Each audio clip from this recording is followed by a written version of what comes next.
Good evening, everyone. We are back for another round of Scottish gin. Although in this case, technically, it's definitely a round of gin and tonic. So rather than chatting to a Scottish gin brand, which we have done the last few times, we're kind of mixing it up, quite literally, haha.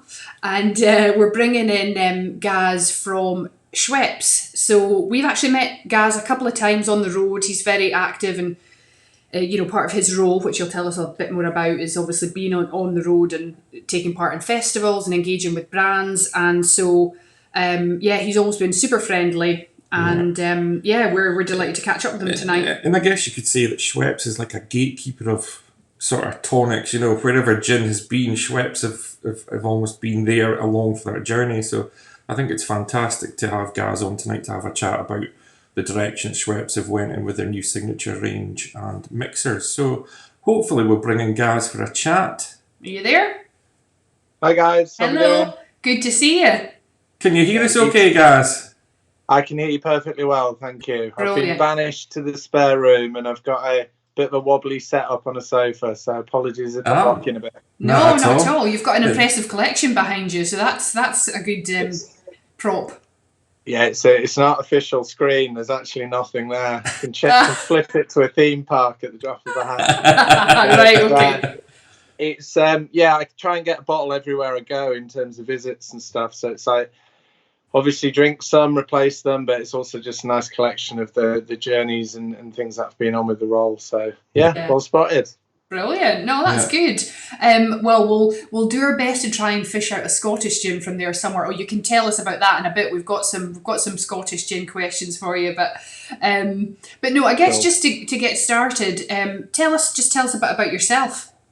Yeah, cool. Always the worst interview question because everybody should know themselves, and you can I don't know, I've got a beard and long hair, but I guess I've been at Coca-Cola for 10 years. It was my 10-year anniversary last month, and they got an offer of a microwave or a Black & Decker drill to announce Congratulations. that milestone. I decided to take some shares, so we're all good.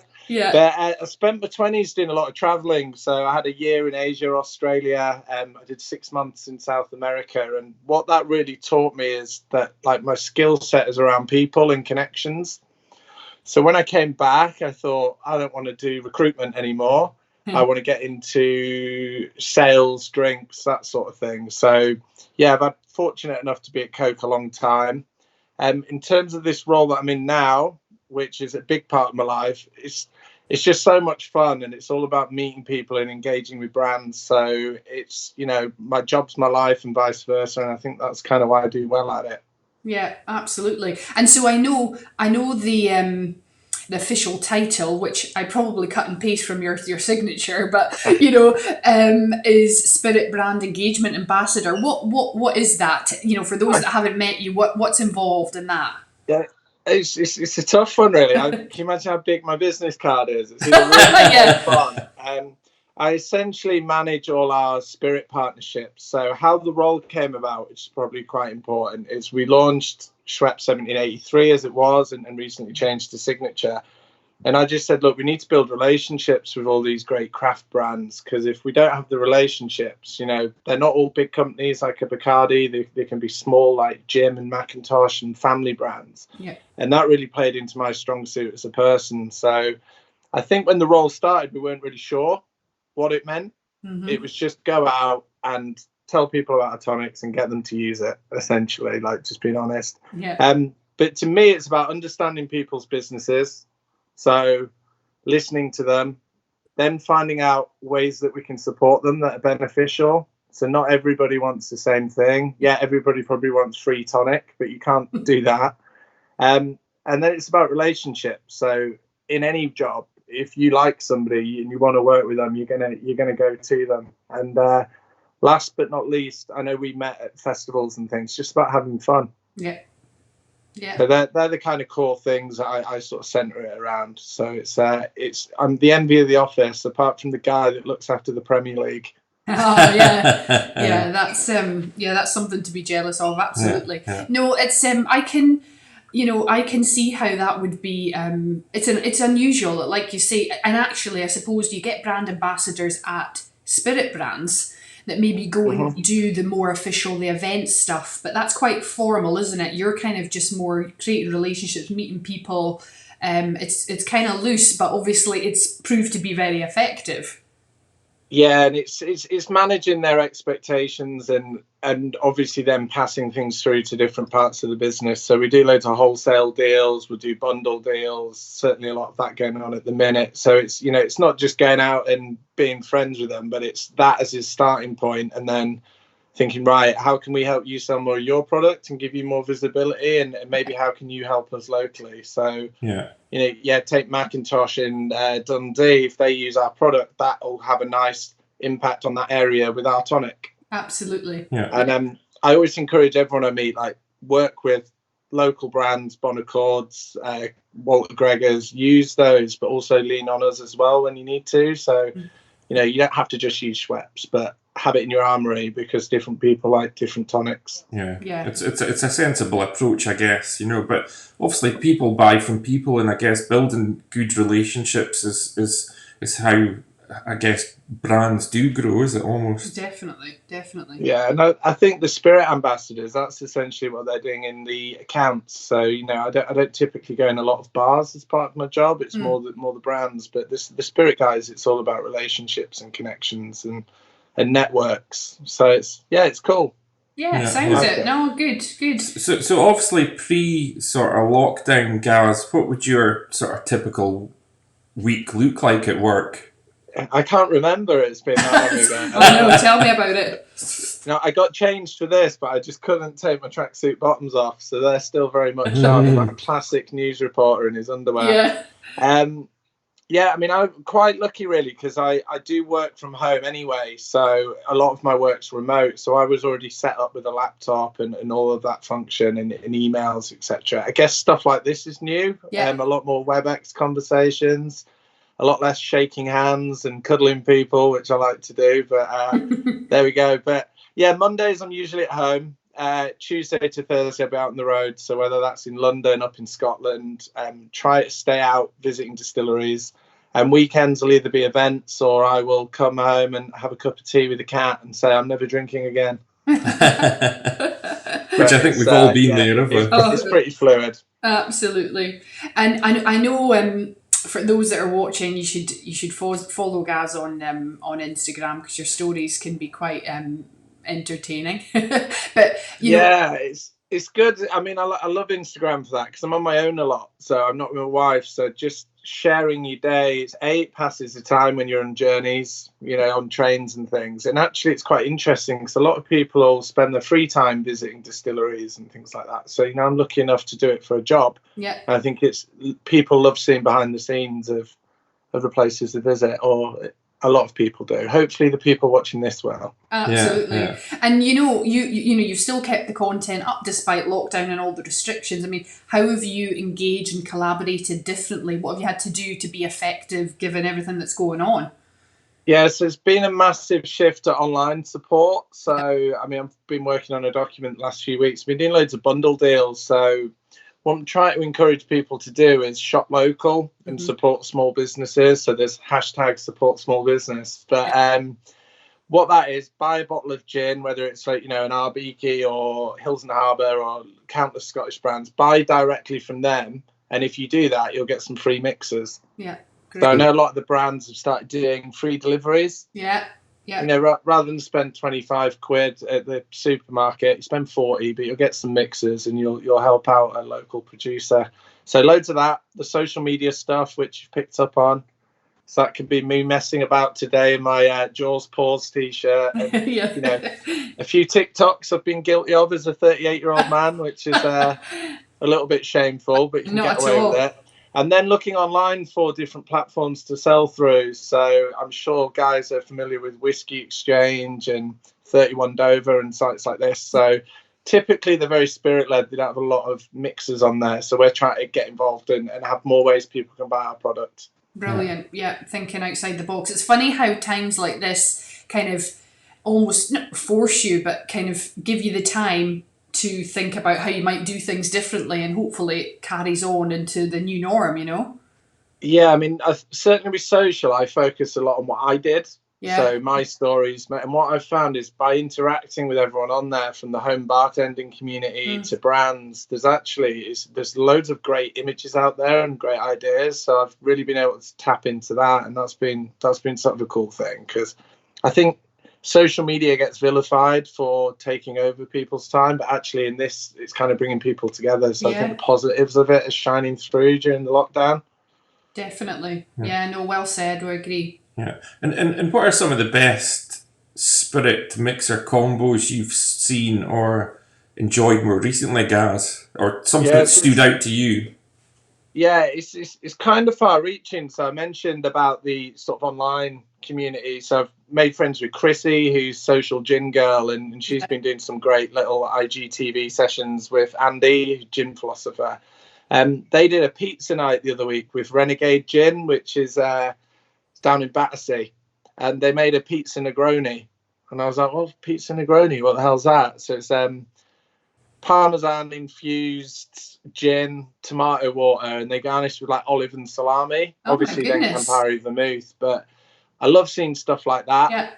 Absolutely. It's way beyond the level of what I'm capable of. I've spent so long looking like a musician and a bartender. I'm not that brilliant at making drinks, and there's nothing wrong in admitting that. I thought you'd ask about products. So one, it's not a gin. I got sent a bottle of this from Fabrizio in Edinburgh, so Selkie. And it's a cold brew coffee. I've seen that. I've yet to try it, but it looks very good. That's the Old Poison distillery, isn't it? Yeah, exactly. Yeah, so it's Edinburgh, like very near where Edinburgh Gin is, and Biscuit Factory. But it's distilled stout and roasted coffee. Lovely. And that works amazing with the Coke Signature mixers, because obviously.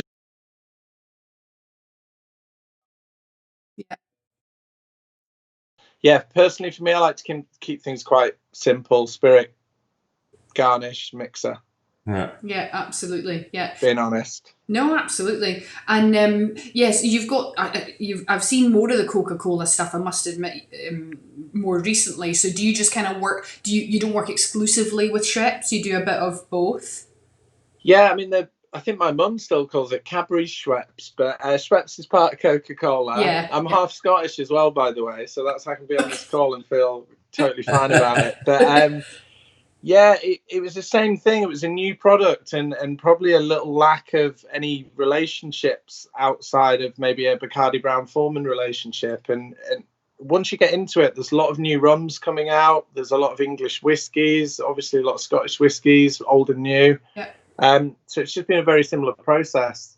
And a lot of them overlap. There's people making gin that are actually sat on a lot of whiskey. So RB being a great example of that. Yeah. So it just made sense that I did both, and there was a nice trip to Ibiza, so I was all in when I heard that was happening. Absolutely, perks of the job, big time. Yeah. And so you have actually you've already I don't know, should we shout out to a couple of the Scottish gin brands there? But are there any that you've been to visit recently, or you're intending to visit once all this is over? Just any in particular you enjoyed working with? So out of the stuff at the back, I thought you'd ask about Scottish gin. So just before lockdown, I went to Crafty Distillery. So Craig and the team at Hills and Harbour. Yeah. So have you seen this? I got a bottle of their, it's limited to 500. The bottles. Galloway one. Oh, well, you're lucky then. Yeah, you're lucky then, because there's not many of those. That's the 100% Scottish botanicals made with grain from Galloway, the whole lot, isn't it? Everything's from there, and I didn't know their lightning bolt logo is because apparently almost bloody everything was invented in Scotland. So there you go. I did a tour there where you're up in the Firs and then you're down on the coast and you just see all that foraging of botanicals. That was amazing. Yeah. Had a long-standing relationship with RB with John and Ian Sterling's.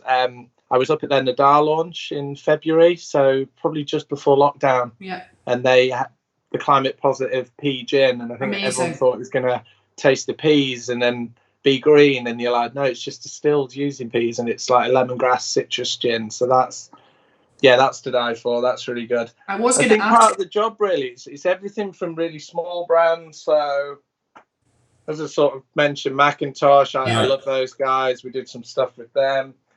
Then one of my favourites early on, I went to see Darren in Glasgow at Illicit. Yeah. You know, like one-man band under an archway, true sort of real craft.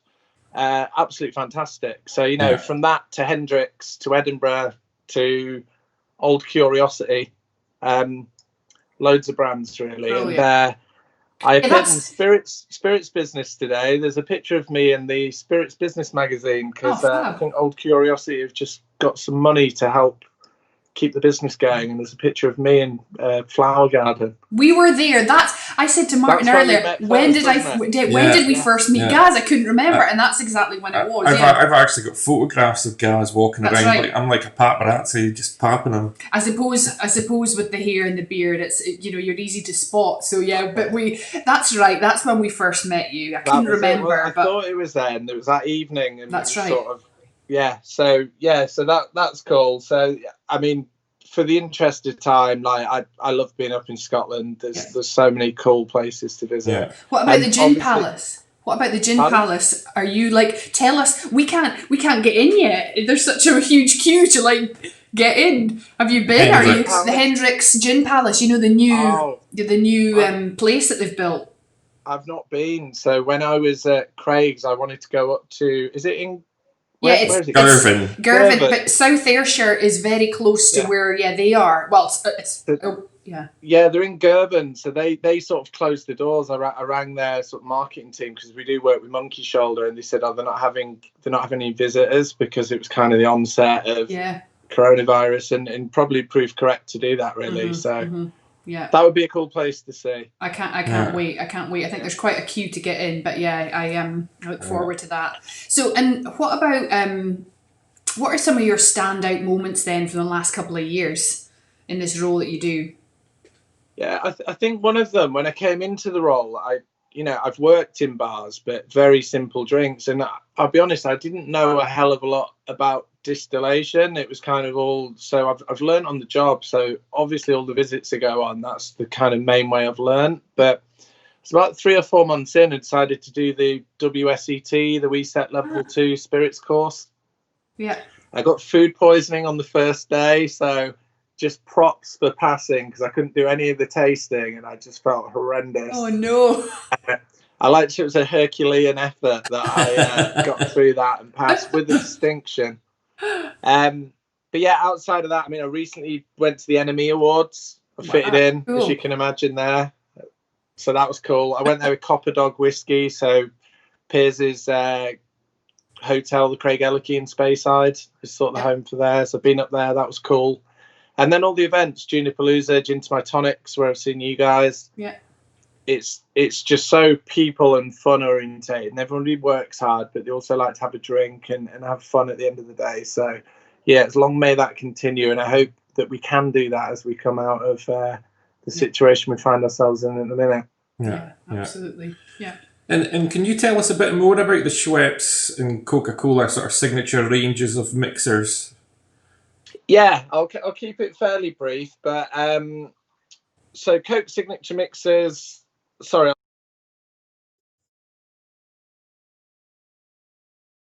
Obviously, other brands were there that had all natural premium tonics, and we've worked on it. And essentially, it's taking the good things about Schweppes Classics, so the heritage of the brand, the carbonation, and then we've gone down a all natural route with a range of flavors. So yeah, we've got the crisp tonic, we've got the light, which you.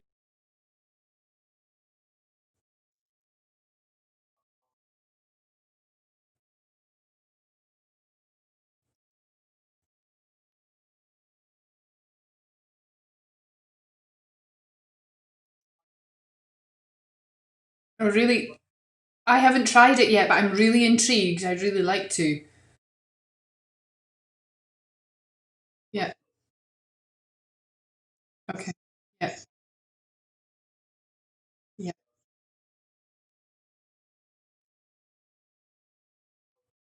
So it'll just accentuate botanicals and flavors, but maybe not for everybody, but I think it's good to challenge people's palates from time to time. And then we have the ginger ale.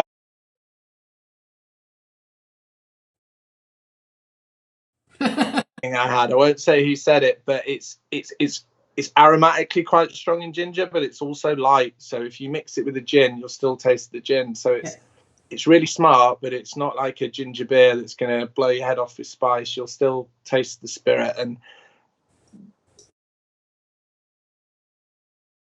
yeah.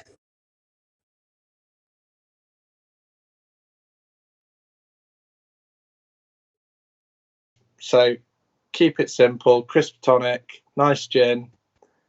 Let the distillers show off what they're doing and sort of facilitate it. Yeah, well, we love it. We actually genuinely do we have lots of it. And although it was a 1783, but I believe it's just a slight rebrand, isn't it? It's not.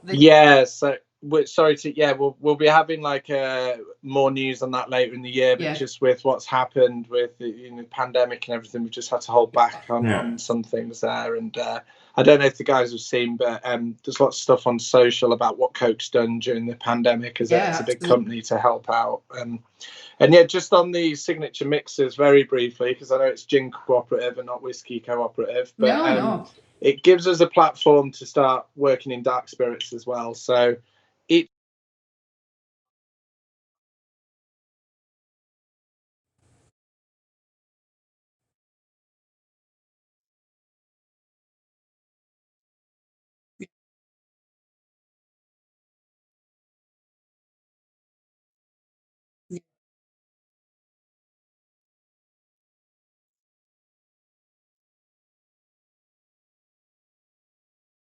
Mm-hmm.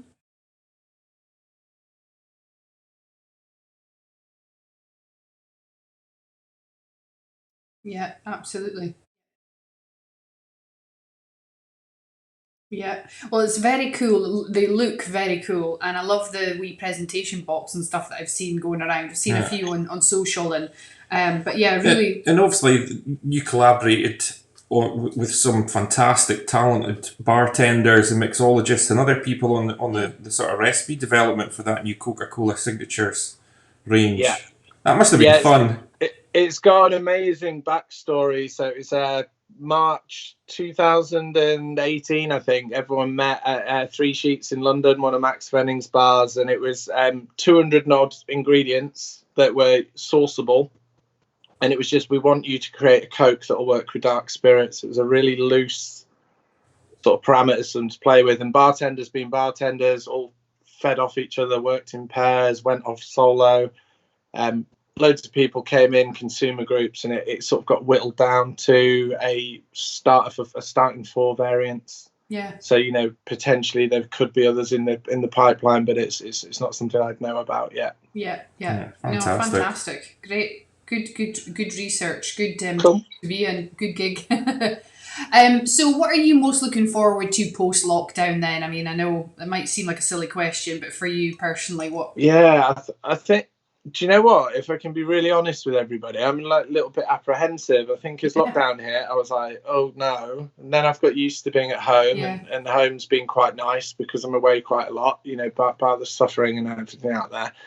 And I think more if it's a question of post coronavirus vaccine back to normal, then, oh, 1 second, my dad's just ringing me. It's sorry, we're back. This is a good thing about Skype calls. That can happen. I mean, going down the pub, but I think the main thing is just reconnecting with my friends. So if that's 2 meters away, sat in a park rather than a pub, that'll be good. But I just want everyone to still be mindful of, I don't want to pass things on to people. So I think it's going to be weird. Yeah, no, agreed. I don't want to be sat in a pub and feel like I'm at prison in America and like a perspex screen and chatting to them through a screen. Do you know what I mean? And there's going to be a lot of challenges for the trade. Absolutely. And it'll be interesting. A lot of people are working really hard, that I know. So yeah, I think apprehensive, a little bit worried, and just hope that everything gets back to normal. I know it will be. I know exactly what you mean. We feel the same, but it just feels like it would be irresponsible to just go, and nothing's just going to go back to normal, is it? You can't, but yeah. But I think what we'll see is we'll probably see bars and restaurants, hospitality industry adapting and sort of some of them even thriving, hopefully, you know, I think. Yeah. I saw a good picture the other day, and it was saying that it was a pub saying, if you can drink for 3 people, they'll let you in. So professional drinkers only. It's going to be at like a third capacity, so you got to drink 3 times as much. But we could give that a go, maybe. Absolutely, we're And obviously, Gaz, for any of the sort of Scottish gin makers we work with, or anyone from the sort of distilling community up here in Scotland that would sort of like to work with you guys, what's the best way for sort of getting in touch? Yeah, I mean, I don't know if you can share my sort of details, but email, Instagram is Gaz Jones _signature mixers. So there's so many platforms and ways to get in touch with, I guess, myself as a starting point, and then we can see how we can help. But yeah, as lockdown eases in the job sense, like getting out to distilleries and seeing people and finding out what the challenges are is amazing. So I'd actively encourage people to get in touch, and that's why the association with you guys is so good for me as well, because I know you have a good footing north of the wall. North of the wall, yeah. We're the wildlings. I watched too much Game of Thrones, sorry. Yeah, no, absolutely. Well, no, thanks very much for taking the time to chat to us. That's been really great, and it's been a change of pace, I suppose, from talking to the Scottish gin makers. So no, really appreciate that. We'll let you back to phone your dad back. You got me out of my evening walk. I've just remembered at the end of this that my camera's there and not there. So if it looks like I've not been looking at you, it's because it's here. I get anyway. thrown off with that every time as well. No, you've been great. Never mind. Right, have a good evening, guys. All right. You too. Take care. We'll catch up soon. Thanks again, Gaz. Thanks, Gaz. Good night. Lots of love. Bye. All the best. Yeah, that was really good. Thanks to Gaz for taking part. Like we said at the start, he's a really nice guy, and he makes, he works really hard. We know that he's he's established relationships with a lot of the Scottish gin makers, and obviously outside of Scotland. But no, just really good guy. If anyone does want to reach out to him, give us a shout. But we'll put up a note after this, just with some of his contact details as well. So. Yeah. So who have we got up next? We've actually got a take 2 on Badachro gin. So we had a bit of a fail after a storm. And there was an earthquake, I heard. Oh, and it was actually, up in the Gearloch. Yeah. So that explains why we got cut off last Friday. Was it Friday? Yeah. So we're retrying that, but it's not until next Wednesday. It'll be scheduled for next week at some point, will it? Yeah. We'll put up a notice. It might actually be Friday. But no, thanks to everyone for your support and sort of following our Facebook pages and sort of social media. Hope you're all keeping safe and well, and we'll see you next time round. Cheers. Good night.